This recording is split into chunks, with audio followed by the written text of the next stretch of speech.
E hoje eu quero ministrar uma palavra que eu quero falar hoje sobre mãe. Hoje se comemora o Dia das Mães, né? Mãe, dia de mãe eu acho que é todo dia, né? Toda hora, todo momento. Porque mãe, ela está preparada para tudo, para ajudar seu filho, ajudar sua família, a guerrear, a lutar. E eu quero falar aqui de vários tipos de mães que na Bíblia existe e no nosso dia a dia existe. Muitas pessoas que lutam para ter um filho, porque às vezes tem problema de fertilidade, é estéril.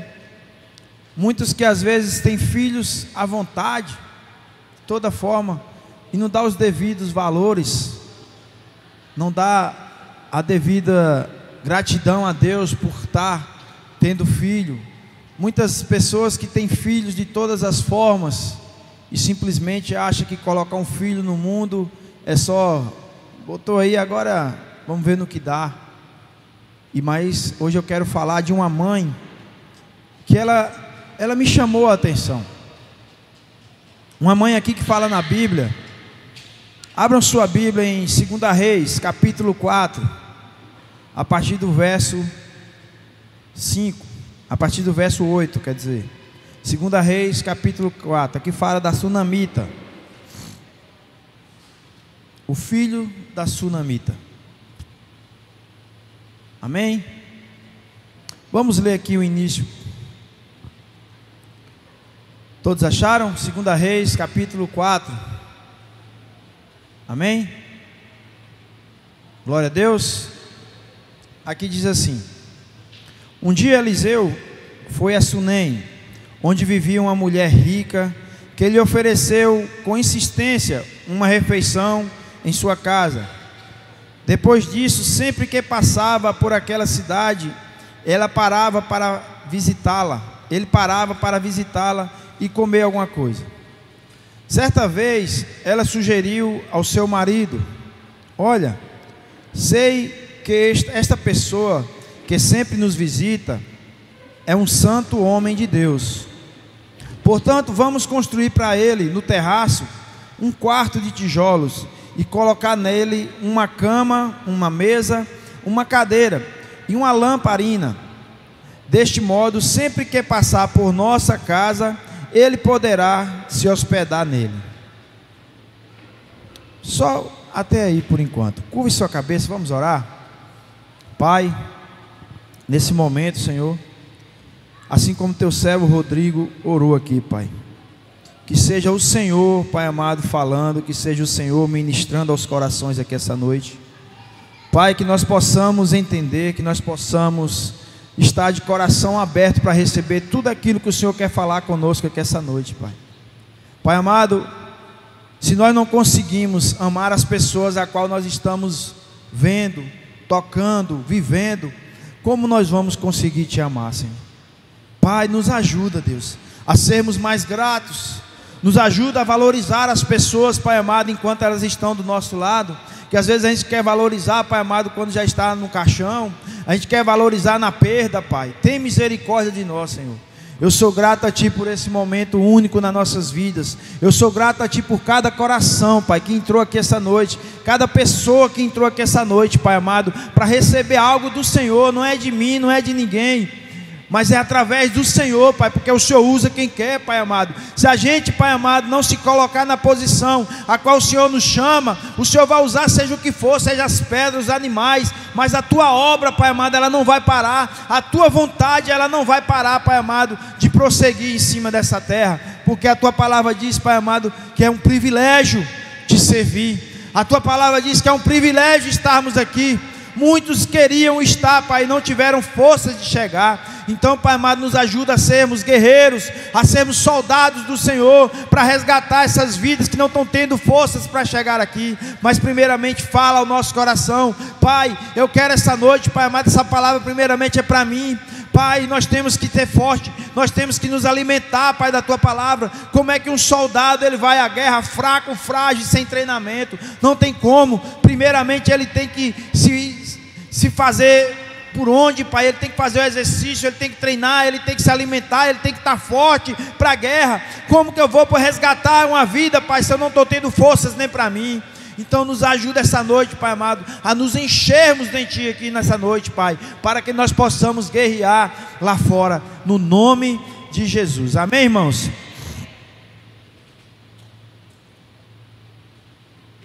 Essa é uma passagem bem conhecida, né?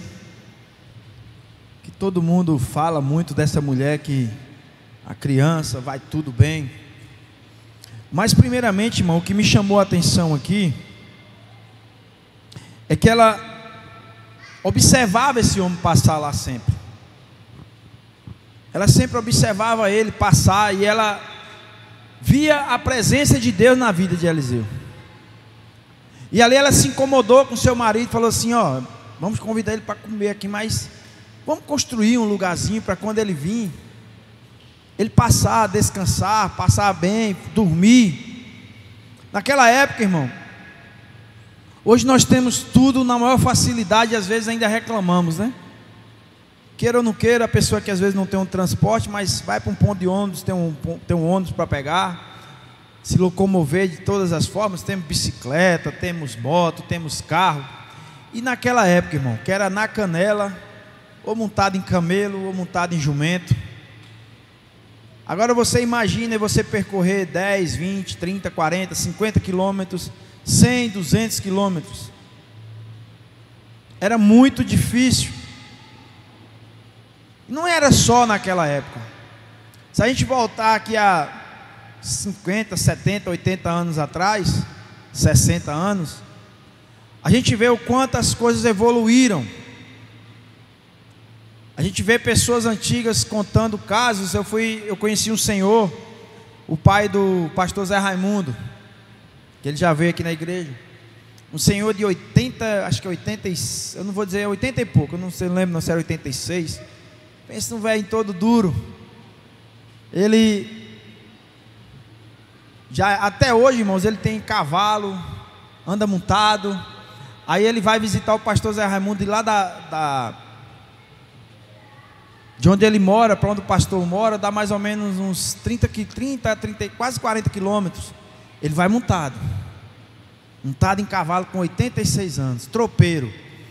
Aí ele me contando aqueles casos antigos da juventude dele, quando aqueles grandes fazendeiros compravam gado lá no Goiás e tinha que trazer cá para o sul da Bahia.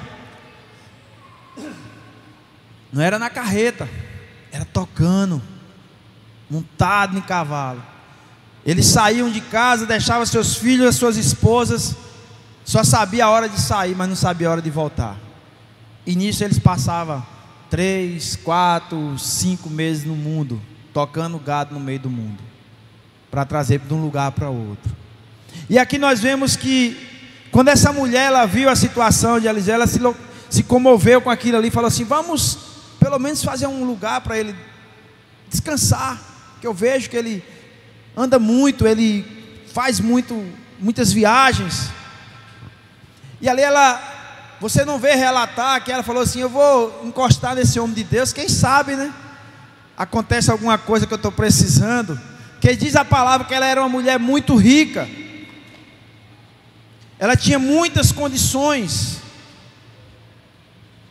mas ela não tinha o principal, irmão, que nós vamos ler aqui à frente. A partir do verso 11 diz assim: um dia, quando Eliseu chegou à casa, subiu ao seu quarto e deitou-se para descansar um pouco. Mandou o seu servo Geazi chamar a mulher sunamita. O moço a chamou, e assim que ela chegou, Eliseu mandou Geazi dizer-lhe: tu tens sido generosa e nos proporcionado muitos benefícios. O que poderíamos fazer por ti? Gostaria que eu intercedesse por ti junto ao rei ou ao comandante do exército? Diante do que ela respondeu: eis que vivo em paz entre o meu próprio povo. Mais tarde, entretanto, Eliseu perguntou a Geazi: o que poderíamos fazer em favor dessa mulher? E Geazi respondeu: bem, ela não tem filho, e seu marido é bastante idoso. Então solicitou-lhe Eliseu: vai e chama de novo. Geazi foi e a chamou, e ela chegou até a porta. E Eliseu lhe declarou: por volta desta época, no ano que vem, terás um filho nos braços.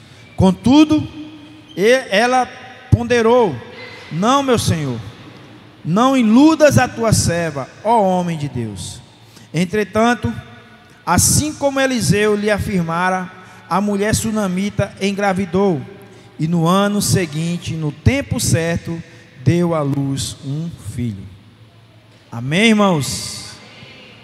Só quem sabe a dificuldade de ter filhos é que entende. Só quem é pai e mãe sabe qual é o amor a qual se fala. Eu me lembro que eu jovem, começando a namorar com a minha esposa, aí meu pai, ele sempre falava: um dia você vai ser pai, você vai entender o que é a preocupação de um pai com o filho. E muitas vezes a gente jovem não entende a preocupação do pai, da mãe. E mãe, irmãos, mãe é algo sobrenatural. Ou você obedece o que ela diz, ou então parece que vira uma praga, ela joga uma praga em você, porque vai acontecer, irmão. Não faça não. A mãe fala assim: não vai para tal lugar que você vai se machucar. Parece uma praga que joga. Aí você fala: eu vou teimar e vou. Você vai lá, quebra a cara. Eu me lembro que uma vez eu saí escondido de minha mãe para jogar bola numa roça. Fui montado nesse cavalo. Eu tinha comentado, ela disse que não era para mim ir, e eu fui assim mesmo. Tomei uma queda desse cavalo, eu quase morri. E ela fala: não é para você ir, que é muito longe, e pode acontecer alguma coisa no caminho. Então, o sentido de mãe, irmãos, é algo sobrenatural, porque ela não está falando de algo que ela viu, não está falando de algo que ela talvez conhece, ela está falando de algo que saiu de dentro dela. Quando ela fala do seu filho, quando uma mãe fala do seu filho, ela está falando de algo que foi gerado dentro dela. É algo que foi, desde o início, faz parte dela. O pai, amém, irmãos, pai é pai, mas o amor de mãe nem se compara. A proteção que a mãe quer dar para um filho, tem hora que misericórdia. Se a mãe pudesse, acho que colocava numa caixinha, botava dentro do bolso, só andava junto do bolso dela, guardadinha aqui dentro. E aqui nós nos deparamos com uma mulher que ela tinha tudo e ao mesmo tempo não tinha nada. Porque imagina, irmãos, para uma mulher naquela época, até hoje, irmãos, eu creio ainda que a pessoa, quando casa, primeiro sonho dela, eu acho, pelo menos para mim, a minha esposa, foi ter um filho. Foi ter um filho. E é algo sobrenatural, porque às vezes eu fico analisando o amor de uma mãe, como é grande, porque ela se sacrifica pelo filho. Ela já se sacrifica esteticamente, ela já se sacrifica fora tanta coisa que vai acontecer, porque ter um filho não é só você simplesmente gerar, ter, não. E depois, irmãos, noite de sono perdida. Meu irmão, eu vi minha mulher chorar, porque ela rachou um pouco o peito, e na hora que mamava, misericórdia, gente, era dor, gente. Olha o sacrifício de uma mãe. E nós não colocamos filhos no mundo, irmãos, para amanhã ou depois estar virando coisas que a gente não desejou. Nenhuma mãe, eu creio, nenhum pai coloca um filho no mundo pensando assim: esse aqui vai virar o maior vagabundo de cima da terra, esse aqui vai virar o pior porqueira que já teve em cima da terra. Eu creio que ninguém faz isso, irmãos. Mas muitas pessoas não escutam o que o pai e a mãe às vezes está falando. Muitos jovens acham que a vida se resume em ir para o mundo, em fazer coisas que se deve fazer, Deixa eu chegar aos meus 18 anos que eu estou livre e solto. Mas uma hora você pode arrumar um caçador, irmão, por aí. É igual um passarinho, ele está ali livre e solto, cantando para outra pessoa que não está um menino com a baladeira, ó. Pá!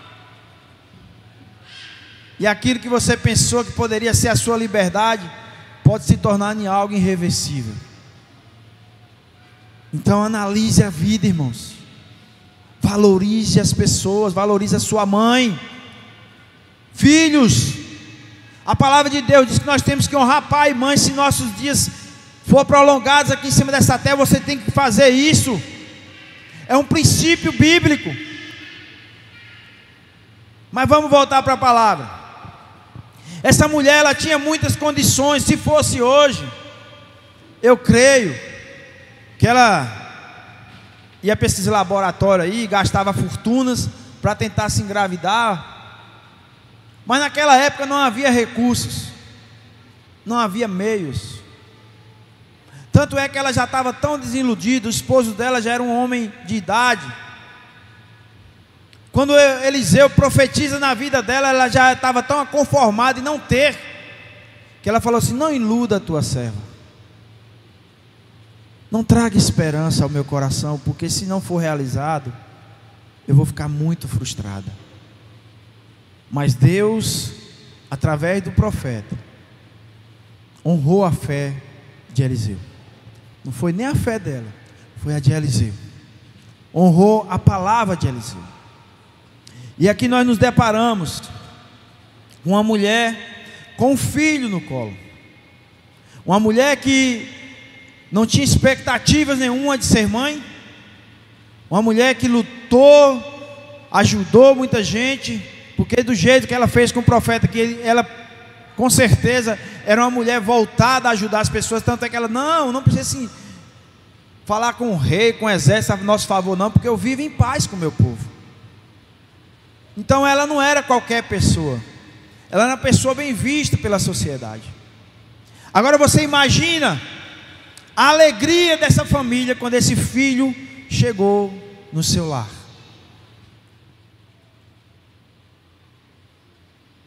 Você imagina quantos anos essa mulher passou se frustrando, quantos anos essa mulher passou lutando para ter esse filho, fazendo as tabelinhas. Eu fiquei mestre nisso aí, fazer tabelinha, continha, dia fértil, dia infértil, está ovulando, não está ovulando, e aquele negócio bravo. E vinham as frustrações. 8 dias, a menstruação atrasou 8 dias. Aí você já ficava naquela, será, velho? Será que é dessa vez? Meu Deus, vai dar certo, agora foi, agora vai. Será que não? Abençoado da menstruação descia. Imagina a vida dessa mulher também. Ela poderia às vezes até ter expectativas no seu coração, mas de tanto ela se frustrar, quando Eliseu profetizou para ela, ela falou assim: não iluda a tua serva, porque eu já passei por muita frustração. E às vezes somos nós diante de Deus: não, Deus, eu peço tanto isso e até hoje nada. Mas irmãos, não é no nosso tempo. Sabe por que não é no nosso tempo? Porque tudo, se fosse no nosso tempo, só nascia prematuro. Nascia tudo sem preparo, nascia tudo sem a vontade de Deus, não nascia no tempo certo. E ali foi no tempo certo, irmãos, a qual o Senhor programou para a vida daquela mulher. Porque não só foi a vida daquela mulher que Deus estava preparando, mas foi para a minha vida e para a sua, para crermos que nada é impossível para Deus, para crermos que não existe impossíveis para Deus, para crermos que as coisas, quando apresentamos a Deus, é possível sim, mas é a vontade dEle que tem que permanecer.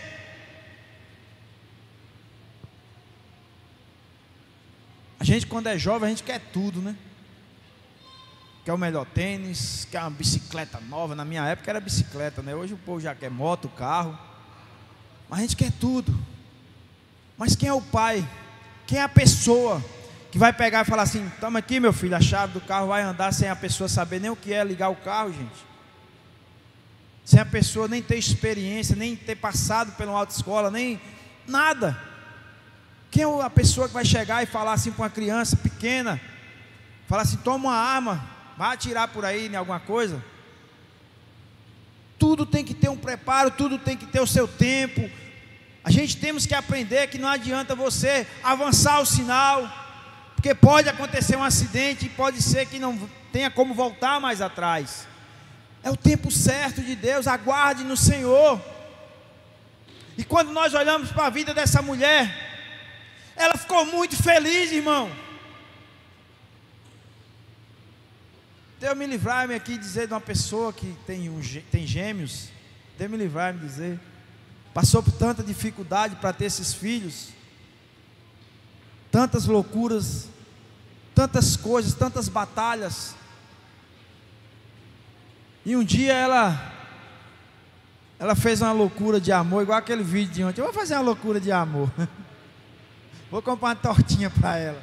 Ela merece. Quem já viu esse vídeo? E ela fez isso. Foi para São Paulo, nos laboratórios lá. E eu sei que tentou. Aí quando a médica perguntou se ela queria tentar gêmeos. Foi assim? Ou um só? Porque só tinha dois, né? Duas tentativas, né? Só tinha duas tentativas. Aí ela foi mexer na carteira, irmãos.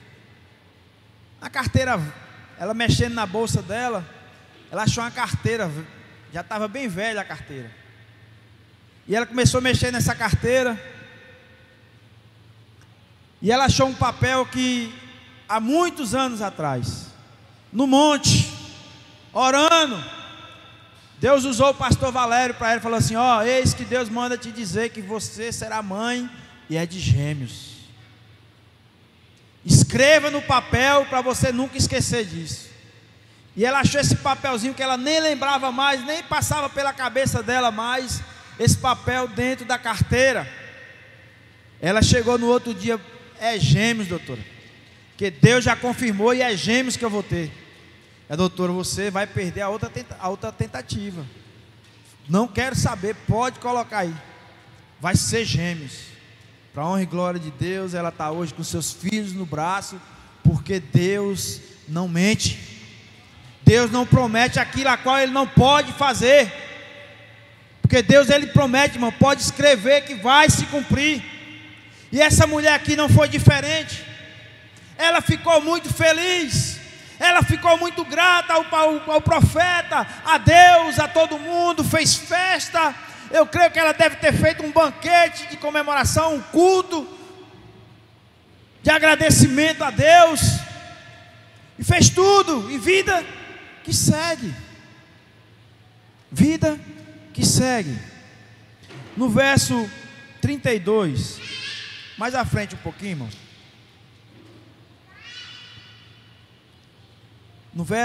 A partir do verso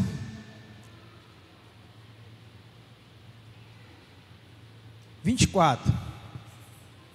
Então ela mandou selar a jumenta e ordenou, mas para todos entenderem, eu vou explicar aqui sem ler. Todos nós sabemos que essa parte da Bíblia diz da mulher que o menino passa mal trabalhando no campo com o pai, quando chega em casa, o menino vem a falecer. E essa mãe, ela não saiu se desesperando, ela não saiu gritando, ela não saiu arrancando os cabelos, mas ela falou assim: eu vou atrás de quem pode me ajudar.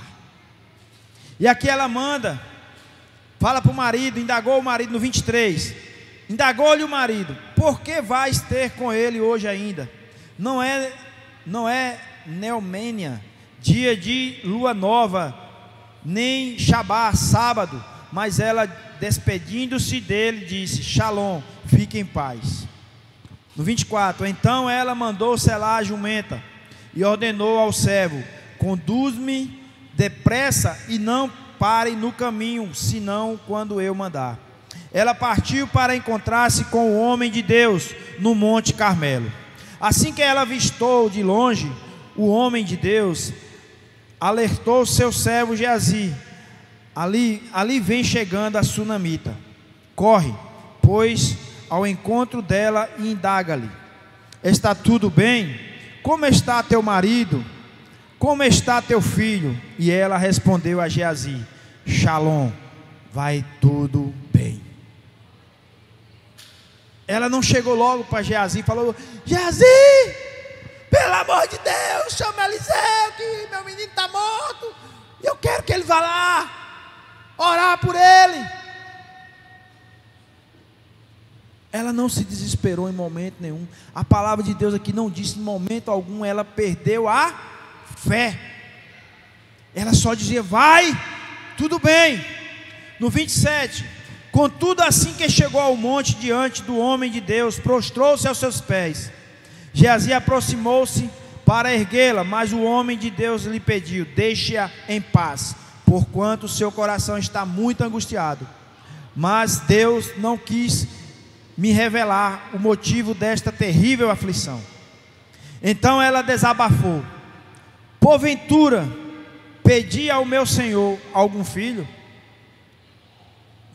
Eu não te roguei para que não me enganasses?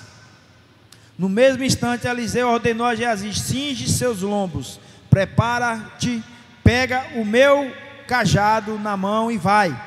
Se encontrares alguém pelo caminho, nem o cumprimentes. Se alguém te saudar, nem lhe respondas. Assim que chegares, deposita o meu cajado sobre o rosto do menino. Porém a mãe do menino exclamou: tão certo como vive o Senhor e tu vives, juro que, se ficares aqui, eu não retornarei aos meus. Então ele decidiu acompanhar a mulher até sua casa. Contudo, Geazi chegou primeiro e colocou o cajado sobre o rosto do menino sem vida, mas ele não disse uma palavra nem reagiu de forma alguma. Então Geazi saiu correndo de volta e encontrou-se com Eliseu no caminho e exclamou: mestre, o menino não volta a si. Ela tinha convicção do que ela foi buscar. Ela tinha convicção de quem poderia ajudá-la. Ela não foi atrás de Geazi. Ela não foi atrás do cajado de Eliseu. Ela foi atrás de Eliseu. E ela disse: se tu não fores comigo, eu não vou voltar, até que vás comigo. E mais à frente, no 32, quando Eliseu chegou à casa da sunamita, o menino estava deitado morto e estendido sobre sua cama. Então ele entrou, fechou a porta e orou a Deus, o Senhor. Em seguida deitou-se sobre o menino, encostando sua boca à boca do menino, seus olhos sobre os olhos do menino, e as suas mãos repousaram sobre as mãos do menino. Enquanto se debruçava sobre ele, o corpo do menino foi se aquecendo. Eliseu levantou-se e começou a caminhar pelo quarto, de um lado para o outro. Depois subiu na cama e estendeu-se sobre o corpo do menino mais uma vez. Então o menino espirrou 7 vezes e abriu os olhos. Eliseu chamou Geazi e mandou imediatamente chamar a sunamita. E Geazi foi correndo. Quando ela chegou, Eliseu disse: toma teu filho, toma a tua promessa. Mãe, não desista dos seus filhos. Filhos, não despreze as suas mães. Irmãos, nós temos que aprendermos a sermos mais gratos. Nós vivemos num mundo que as coisas estão ficando de uma forma que o egoísmo está gerando no corações das pessoas, está dominando os corações das pessoas. O problema de fulano não é meu problema, cada qual que se vire, Deus por todos, cada qual no seu interesse e Deus que ajude a cada um da forma que der. E não é isso que nós vemos aqui nessa passagem. Nós vemos aqui uma mãe que passou por todos os períodos piores para ter uma gravidez, para chegar a ser uma mãe, e depois de tudo ela perde o seu filho, mas ela não desiste. Ela acredita que se o profeta chegar na casa dela, o menino vai voltar à vida, vai ressuscitar. Agora, quem colocou isso no coração dela, irmão? Quem colocou para hoje essa história ela ser algo que nos gera ânimo, que nos gera esperança, que nos gera algo de Deus nas nossas vidas? O próprio Deus. Porque tudo que está escrito aqui, a palavra de Deus, foram homens e mulheres inspiradas por Deus, para que as nossas gerações fossem abençoadas com essas palavras. E Deus mudou, irmão? Será que Deus mudou? Deus não continua sendo o mesmo? Será que os milagres que aconteceram na vida desse povo hoje não acontecem mais? Eu não creio. Eu creio que é o mesmo Deus, porque eu vivi isso aqui. Eu vivi isso aqui com a minha esposa. Eu vivi tudo isso que essa mulher, mas esse homem viveu. Eu vivi, irmãos. E eu sou prova viva de que Deus existe e Ele é fiel, a qual a gente não tinha mais nenhuma expectativa, a qual aos olhos humanos parecia que não tinha mais jeito, mas para Deus tudo é possível. Tudo é possível. E hoje eles estão aqui, meus 2 filhos, uma linda menina e um lindo menino, a qual o Senhor me deu com a minha esposa. Então nada é impossível para Deus. Agora o ponto chave que eu quero dizer aqui essa noite: você já passou, você já imaginou, você já parou para pensar,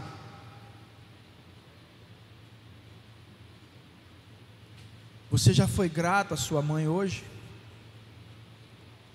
Você já foi grato à pessoa que mais te ama em cima dessa terra hoje? Você realmente reconheceu quem é ela para você?